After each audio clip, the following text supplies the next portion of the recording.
And we need to build a resilient global community together that is ready for whatever comes next. We created Change for Good as a place for change makers around the world. It's really a place of community and a place of inspiration.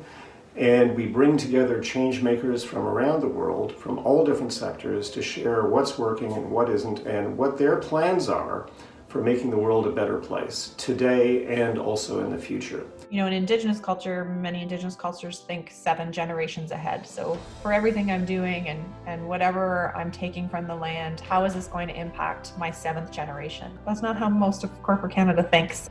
The problems that we're seeing today, they are not going to be solved by government. They are not going to be solved by the private sector. They're not going to be solved just by the not-for-profit sector. It really will take that collaborative, collective effort to make a difference. And if we can be a catalyst in elevating those conversations and helping to support their implementation, that would be amazing. There is obviously this theme of forces for good, and it really is defining how organizations need to work together, and these are the ones that will succeed moving forward. I guess I have something called radical trust, which is I believe that humanity will figure this out. It will look different going forward, but we have the capacity to do that. But to do that, we need to do things differently. We need to amplify different voices. We need to shut up and listen and have dialogue and come to some new conclusions. I think that in a way, we've had the chance to hit the reset, and we have to do our best to figure out the absolute best way forward. Moving forward, and as we do reopen and re-emerge, if you will, I think that it's an opportunity for an evolution in a way for many businesses to be more socially conscious and more benevolent. If we're thinking of the most vulnerable in society, I think what corporations can do, invest in those organizations that are working with them and ensure that those organizations both weather this storm and are positioned to be able to continue their services.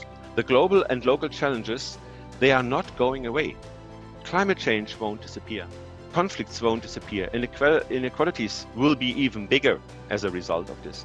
Where we go from here, what the nature of this crisis really is, what's it showing us in terms of vulnerabilities and opportunities to build back better, to shape society in a way that would increase our chances of bequeathing a world to future generations that is one that we would be proud to be part of and to have helped to steward.